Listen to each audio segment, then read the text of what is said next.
appropriation? Cultural appropriation. Camden, yeah, I mean, that's a big word. Well, here's the thing: is I don't really know much about it. But here's the thing: it's one of those things where it's like, you know, politically correct people are. It's like another thing that a lot of people are offended by. You know, it's like a new thing that it's like hip to be offended by it. You know, so it's like, say, a cultural appropriation is like saying, you know, it's offensive for this culture to have, you know, this hairstyle, and you know that's might be more directed towards another one, you know. So I got a fine example of this that I'd like to play, because this happened in actually happened in a university, I think, in San Francisco.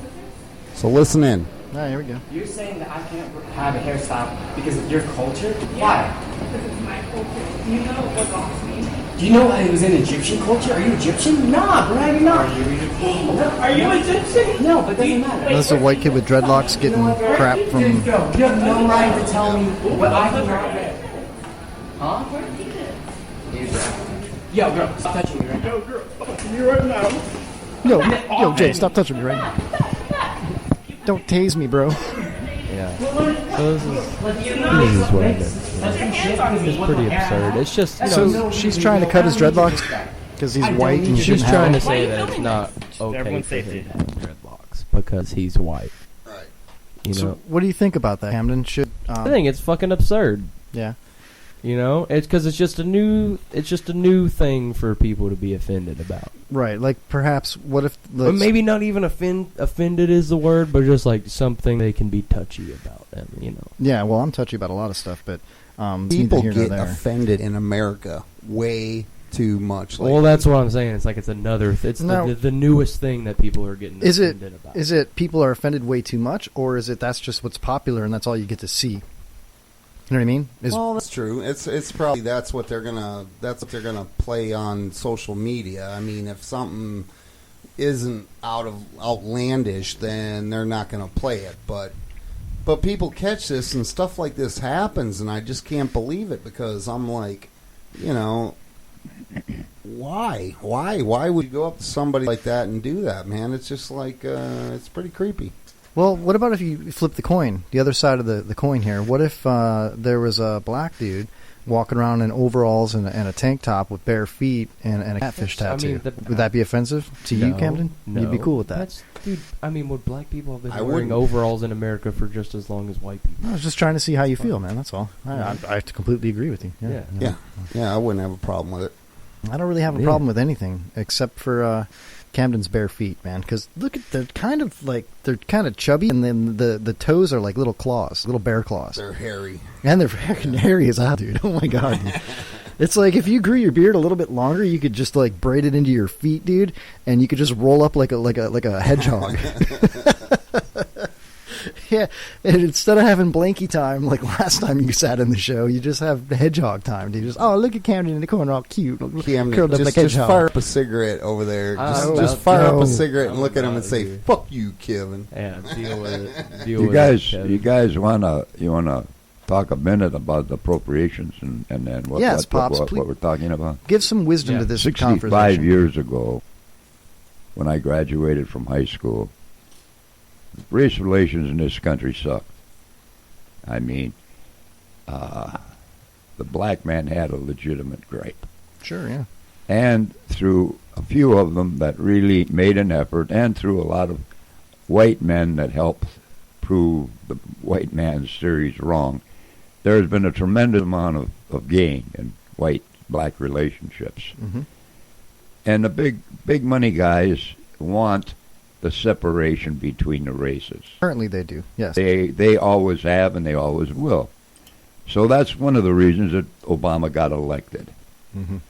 And he's done a pretty good job of putting race relations back where they were, or maybe even in a worse state than they were back in 1951 when I graduated from high school. Agreed. So all this stuff that they're stirring up, black against white, boo, boo, boo, boo, it's just to keep the races divided. And and justifying the white man's wrong feeling about the black man being this, the black man's feeling about the white man being that. Anytime you got wrongs connecting on both sides of the fence, you're going to have people bitching and moaning and screaming, and nonsense of it is, as long as the two races stay divided, they'll never unite together and get common good for everybody. Yeah, and if they did unite, which I think they really are behind the scenes, then, you would have this opportunity for the people to rise up above the two-party system that we have now. You know what I mean? The ones that have rose above, and there are a lot of them, are doing a lot. But there's a lot of the kids in the inner cities that they've got a bitterness in their hearts, and they got a false sense of security when Obama became the president, and they don't realize that they're going to have to be responsible, just like all the other ones before them. Exactly. To ever amount to anything. And you know what, Pops? When you look at social media and the regular news media, the mainstream media, they are funneling, because they're owned. They're funneling what they want us to hear and they want us to see. So a young person in the inner city turns on the TV or goes on Facebook or gets their phone up on Twitter or whatever it might be. They see a constant stream of this negativity because that's what they're putting out there for them. Yeah. It's almost like they're keeping people believing things like that. You know what I mean? It's ridiculous, Pops. And sometimes I wish that, you were, I'm sure you do as well, but I wish you were my age, Pops. If you were 40 years old, man, the things that we would talk about, that we see, you know what I mean? But I appreciate, of course, the wise, if I was your age, I wouldn't know any more than you do. But you would have the social media opportunities that I have right now, right? Like right now, you don't. I could see. Yeah, that's what I'm going to say. Basically, yeah, you know what I mean. So it's kind of hard for me to explain it. I'd give both of my nuts if I could use a computer. And Jay would gladly take a couple of nuts too. I mean, I ain't giving anything away there that's of any value for sure. Right on.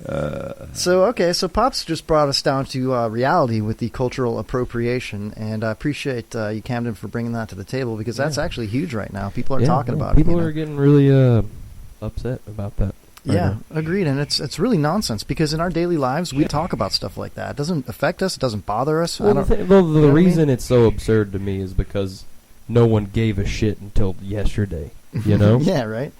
Well, if the white man is doing something that pisses the black man off, it's giving them something to scream about. Vice versa, if the black man is doing that pisses the white man's off, he's got something. And so just it's doing what they want. It's how we accept it, that if we don't wake up to realize what it's all about, we'll just keep getting pissed off, and we'll just go down the road.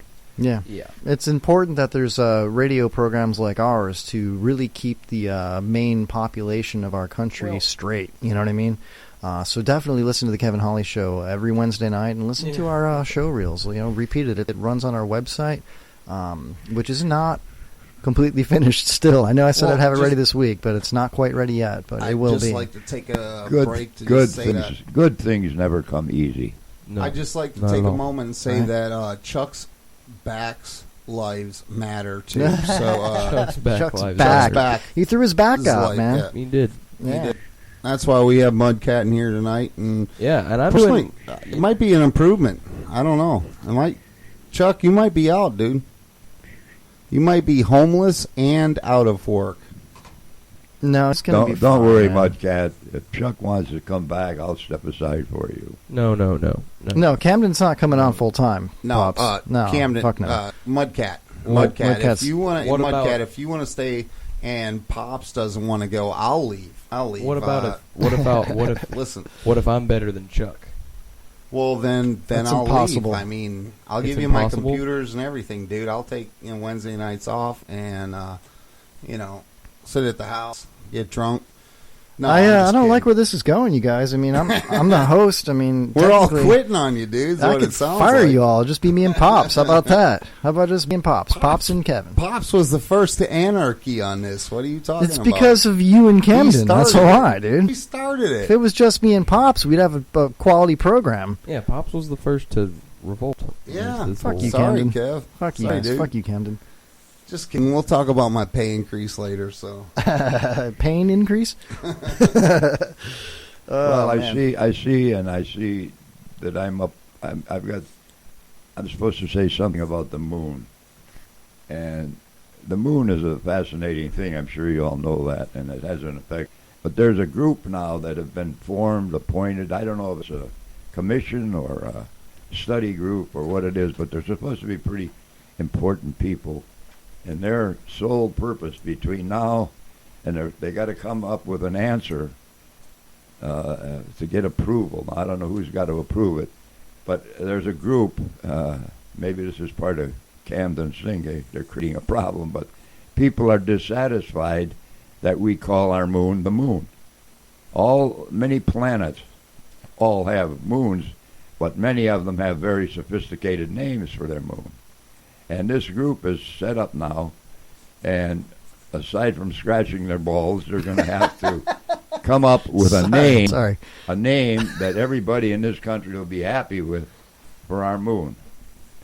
And I thought it was interesting that we're gonna have a name for our moon. What are they going to name it? Any ideas? What? Any ideas of what they're going to name it? Oh, no. Maybe Blue I Moon? doubt that it'll be Blue Moon or Hey!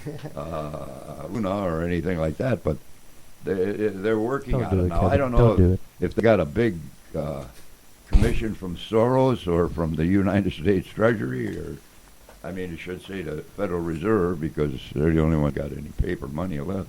Well, what about those people that bought the stars on eBay? Name a star, buy a star. You get a title to this. You get the rights to a star. Well, what if somebody already bought the moon? No, I don't think it was for sale. Are you sure? You don't think the moon was for sale? What? You don't think the moon was for sale? Everything's for sale. Boss. Everything's for sale. Well, You put a price on it. Everything's for sale. My dad recently purchased Mount Rushmore. I don't know who I would take a deed from or accept a deed. And My dad recently purchased. I don't know who would write the title policy. I'll write it for you. I was a real estate agent. I can reactivate my license. I'm sure Warren Buffett. I recently learned how to write my name. Not Buffett. Warren. Jimmy Buffett? Oracle of Omaha. What? Mutual of Omaha? Yeah. Warren Beatty? The rich guy. Warren. I said Warren Buffett, but it's Warren. You know who I'm talking about. The guy that owns the Virgin Airlines? No. Donald Trump? What? The guy that wants to give all his money to charity. Warren Zuckerberg? It's Warren something. Warren Moon? Warren Hayes. Oh, shit. Come on, guys. Warren out? Warren You Peace. guys really can't help me out? Warren Peace. That's got to be it. It's got to be Warren Peace, man. Come on, man. Somebody wants to give all their money away. You talking about the guy from Omaha. What are you He Omaha? owns Geico Insurance. He owns... Geico. Oh, the lizard. Warren the lizard. Is that the lizard's Lizard name? Warren the gecko. Is that the lizard's name? I believe it's Watton. Do not That tell was me a- that little lizard wants to give it all away. That was I a would so terrible, take his terrible, heart. terrible No, come on, man. impression, What are you- Kevin. What are you talking about, Pops? I mean, Some rich dude named Warren's going to buy the moon, dude. right. That's all that really matters. Buying the moon. I'll go ahead and I'll Google it right now. Who's Okay, buying you do the that. moon? All right, so in the news tonight, Merle Haggard died today on his birthday of pneumonia at 79 years old. What kind of crap is that, man? That sucks. Mm-hmm. Camden Mudfish, you were a banjo, mandolin, guitar playing, singing country fool. What do you like the most about Merle Haggard? Did he influence you growing up to become a musician, or is he somebody that you think is just like another Johnny Cash? I mean, I can't say another Johnny Cash, but what do you think of Merle Haggard? Is that somebody that you always liked, or is it somebody I that's think like a he's Luke lot Bryan? better than Johnny Cash. Yeah, okay. Do you like him better than Luke Bryan, or do you still like Luke Bryan the best? I like Luke Bryan. Okay. No, I'll tell you what. He died at 79, and the guy has done unbelievable stuff. He has more number one hits in his career than anybody besides like Conway Twitty and George Strait. George Strait, yeah. Let me ask you this, Camden, mudfish. Do you like mudcat? Sorry, mudfish cat, fish cat. You're a terrible host. You can't even get our freaking our guest. Sorry.